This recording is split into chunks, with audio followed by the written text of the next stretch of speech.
Reclama la audiencia, o al menos una oyente que forma parte de la audiencia, que se llama María Victoria, en el Twitter, que Aparici siga con el serial sobre física cuántica. Dice que esto es peor que el desenlace de una radionovela por la emoción que ha generado, el suspense sobre cómo acabará el asunto.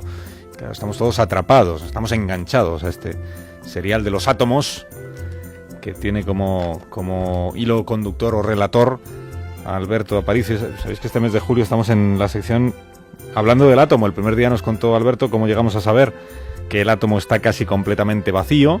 En el segundo día nos explicó qué hizo Bohr para diseñar su modelo, manejando las ideas de la física cuántica en un momento en el que casi nadie terminaba de entenderlas. Y hoy lo que me ha chivado es que nos va a explicar una aplicación de todo esto. O sea que vamos a pasar del modelo sobre el papel a los átomos de verdad. Si tenéis un átomo a mano, que lo tenéis, estad atentos. Hola Alberto Aparici, buenas tardes. Hola, buenas tardes, Carlos. A ver, ¿qué es exactamente lo que tienes en mente hoy?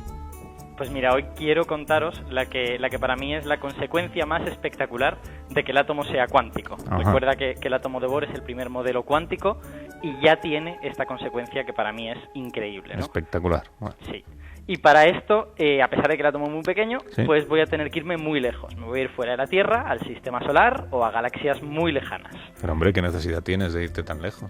Pues para encontrar algo que todos hayamos oído alguna vez, ¿no? Por ejemplo, habremos oído noticias del tipo: se ha descubierto una nebulosa en nuestra galaxia en la que hay enormes cantidades de agua. Sí. O se han detectado sustancias orgánicas en la atmósfera de un cometa. Sí.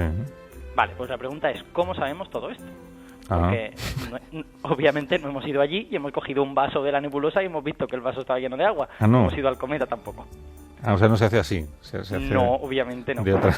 Lo único que podemos hacer con estas cosas es coger un telescopio, ¿sí? y ver cómo son, ¿no? Podemos ver cosas del tipo, pues el cometa parece que está hecho como de roca o de hielo. La nebulosa pues parece vaporosa. ¿Pero de qué narices están hechos? ¿Cómo lo sabemos? Pues por las propiedades de los átomos. Bueno, sí, pero no te has mojado demasiado. Ya, no es arriesgada la respuesta, pero es una respuesta válida. Sí, bueno, es que ya sabías que íbamos a hablar de átomos, ¿no? Claro, desde hace 3 semanas. Bueno, a ver, voy a intentar dar algo más parecido a una respuesta de verdad. Mira, podemos saber esto de la composición mirando la luz que nos llega de ellos. Sí. Porque fíjate, la mayor parte de los objetos a los que estamos acostumbrados emiten luz blanca, ¿no? El Sol, por ejemplo, emite luz blanca, tal vez un poquito más de amarilla que del resto, pero luz blanca.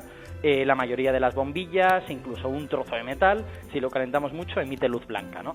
Además, esto es fácil de comprobar, incluso podríamos hacerlo con elementos casi caseros. Desde el siglo XVII, cuando Newton empezó a usar prismas, sabemos que si cogemos un prisma de cristal y le pasamos luz blanca a través, pues al otro lado lo que obtenemos es el arco iris con todos los colores separados, ¿no? Sí.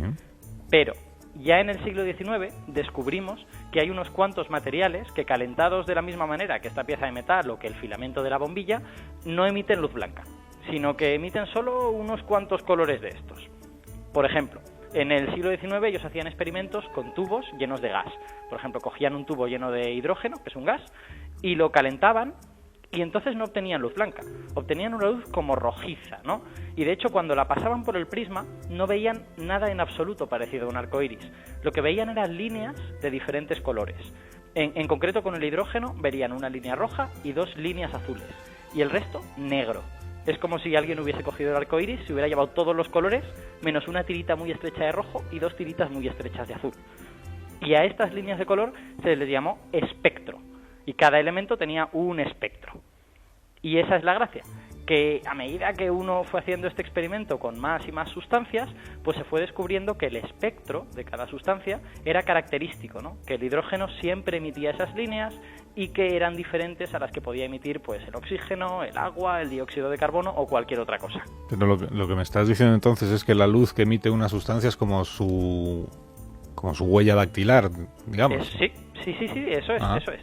Es exactamente así.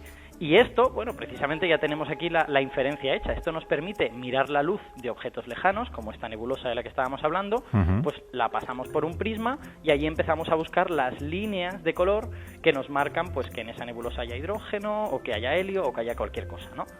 Claro, en la práctica esto normalmente es difícil, porque tú habitualmente lo que tienes son mezclas de muchas sustancias distintas El hidrógeno tiene un espectro sencillito en el visible, pero hay otras sustancias que son muy complicadas, y cuando miras la luz, pues acabas viendo una especie de bosque de líneas y tienes que ir ahí distinguiendo, bueno, estas son las del hidrógeno, las quito, estas son las de no sé quién, las quito también. O sea que es algo trabajoso, pero se puede hacer. Se puede hacer, pero es complicado. Pero antes dijiste que hay otras cosas, por ejemplo el Sol, Ajá. que emiten luz blanca convencional. Vale. Sí, ¿Y a qué se debe esta diferencia? Me quieres pillar, ¿no? Sí, llevo años detrás de ti. Bueno, pues esta diferencia es sobre todo una cuestión de densidad. Cuando el objeto es poco denso, como es una nebulosa o como es el gas hidrógeno que hay dentro de un tubo, pues al calentarse emite esta luz característica, esta huella dactilar, y la luz escapa, ¿no? Porque el objeto es poco denso, nos llega pues como sin ninguna interferencia, ¿no? De alguna manera. Pero cuando el objeto es muy denso, como es el Sol o como es el filamento de una bombilla, cuando emite luz desde el interior, la luz no puede salir con facilidad, ¿no? La luz choca con un átomo, choca con otro, choca varias veces y con cada choque que se produce, la energía de la luz cambia. Y recuerda que color en realidad es energía, que nuestros ojos lo que miden es la energía de la luz y lo traducen en forma de colores. O sea que en un choque con un átomo, a lo mejor la luz azul pierde un poco de energía y se vuelve verde. Y en otro choque con otro átomo, un fotón rojo gana energía y se vuelve amarillo. Entonces lo que sucede en los objetos densos es que la huella dactilar se acaba enmascarando por todo este montón de choques y al final lo que vemos es el arco iris completo, ¿no? La luz blanca. Bueno, pero también dijiste al principio, es que yo no me olvido de cómo empiezan estas cosas porque luego tú juegas a despistarnos y a llevarnos por carreteras secundarias y... No me olvido de que tú al principio dijiste que todo esto tenía que ver con las propiedades de los átomos, pero aún no nos has contado nada de esto. Vale, es verdad, tienes toda la razón. Pues a ver, ahora que ya hemos contado toda esta cosa de los espectros, sí, vamos a volver a la historia del otro día, justo donde la dejamos, ¿no? Acuérdate que lo que dijimos fue que Bohr construyó un átomo utilizando las normas que aún eran no estaban muy claras, de la física cuántica, ¿no? Sí. Y el kit de la física cuántica era usar cuantos. Los cuantos, sí.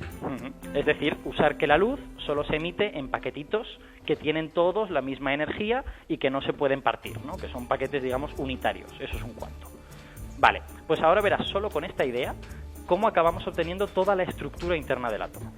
Bohr lo que hizo para construir el átomo era, yo tengo un electrón, lo tengo lejos del núcleo, ¿vale? Y dejo que se acerque poco a poco, y se acerca de manera natural porque se atraen. El núcleo es positivo y el electrón es negativo. Y cuando está cerca del núcleo, pues tiene que entrar en órbita, tiene que entrar dentro de esas órbitas alrededor del núcleo. Pero claro, para entrar en órbita necesita frenarse, porque debido a la atracción del núcleo ha ido ganando velocidad, ha ido acelerándose a medida que se acercaba. Si no pierde velocidad, pues lo que hará pasar de largo. Entonces, para frenarse, el electrón ha de emitir luz. Pero la diferencia entre lo que hizo Bohr y lo que hacían los de antes es que ahora solo la puede emitir en paquetes. Ajá, sí. Entonces, si emite un paquete, se quedará relativamente lejos, ¿no? Porque querrá decir que no habrá cogido demasiada velocidad. Y por lo tanto, pues está lejos y se queda ahí dando vueltas lejos del átomo. Si emite dos paquetes, se acercará un poquito más, y así sucesivamente, ¿no? Pero fíjate que ya solo esto nos pinta una situación un poco especial para el átomo. Como no puede emitir medio paquete o dos paquetes y medio, va a haber distancias al núcleo a las que el electrón no se puede quedar. Se puede quedar a la distancia en la que emite 2, se puede quedar a la distancia en la que emite 3, pero no en medio. O sea que el átomo de Bohr, y esto es lo más característico de ese átomo, es un átomo por pisos. El electrón puede estar en este piso o puede estar en el piso de arriba, pero no puede estar en medio. Y la existencia de cuantos lleva directamente a la existencia de estos pisos, como si fuera un edificio. Esta es una consecuencia directa de la física cuántica. O sea, el átomo es, el electrón es como un cliente del Corte Inglés que puede estar en la planta de caballeros o en la planta de señora, pero que no puede estar a mitad de planta. Así es. Está en una o está prohibido quedarse a mitad de planta. Claro, claro. Segurata que te dice fuera. Además no hay suelo a mitad de planta, o sea que no. Exactamente. Bien. Oye, todo esto es muy interesante, como siempre. Ajá, me alegro. Como siempre, es muy interesante todo esto que me cuentas. Pero no le veo ninguna relación con lo que estabas hablando de las líneas y las huellas dactilares y todo esto de antes. Vale.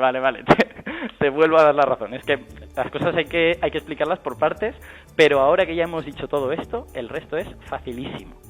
Vamos a pensar... ¿El qué? Que menos mal, digo. Sí, hombre, después de toda la introducción se hace por algo. Pensemos ahora en qué les pasa a los átomos de un gas caliente, ¿no? Como esta nebulosa de la que estamos hablando todo el rato. Sí. Pues lo que les pasa es que chocan entre sí. Entonces, al chocar, chocan de vez en cuando porque están muy separados, pero chocan. Al chocar, los electrones más externos del átomo son los que se ven afectados. Y lo que les sucede es que se les pega un piñazo y se ven catapultados a los pisos de arriba del átomo, ¿vale? Allí en esos pisos se pasan un ratillo, un rato corto en realidad, una fracción pequeñísima de segundo, pero en un momento dado bajan. Y cuando bajan, se han de librar de la energía que les hizo subir. Entonces, ¿qué es lo que hacen? Pues lo de siempre cuando tienes energía sobrante, emites luz. Ahora la pregunta es, ¿cualquier luz? No. Una luz con exactamente la diferencia de energía entre los dos pisos. Claro. O sea, una luz con un color muy concreto. Y estos colores son diferentes para cada átomo porque los pisos están espaciados de manera diferente en cada átomo. Y son iguales para todos los átomos que son del mismo elemento porque todos esos átomos son iguales y tienen los pisos igualmente espaciados. Uh-huh. O sea que cuando decimos que la luz que emiten las sustancias es su huella dactilar, en realidad es la huella dactilar del espaciado entre los pisos del átomo. Y eso es lo que leemos, en verdad, cuando estamos viendo un espectro. Y por eso es un gran triunfo de la física cuántica, ¿no? Porque es capaz de decirnos por qué existen estas huellas dactilares, pero también es capaz de decirnos qué significan. ¿Qué es eso? Claro, o sea, lo que vemos es la cantidad exacta de luz que necesita para bajar al piso abajo. Exactamente. Si vemos varias líneas, es porque hay varios pisos, el electrón pues, puede ir del cuarto al primero, o del cuarto al segundo, o del tercero al segundo, o donde sea. Es un salto ya notable, del cuarto al primero, ahí arriesga el electrón. Efectivamente, pero sabe que tiene el colchón del nivel atómico que no permitirá que se caiga hasta el núcleo. Interesante. Muy bien, ¿y así termina nuestro serial sobre el átomo o continúa la semana que viene? Yo creo que lo podemos dejar aquí por ahora, a no ser que tú quieras que continuemos por él, podríamos continuar. A no ser que la audiencia demande que el serial no termine todavía. Si la audiencia demanda, nos vamos directamente al nacimiento de la física cuántica en condiciones, ¿no? Ajá. Ya la física cuántica con normas de verdad. Pero si no, podemos dejarlo aquí porque el átomo de Bohr, digamos que termina aquí. Bien, correcto. Gracias por todo, Alberto, como siempre, y que disfrutes del fin de semana. Muy bien, pues muchas gracias a ti. Adiós, cuídate. Hasta luego.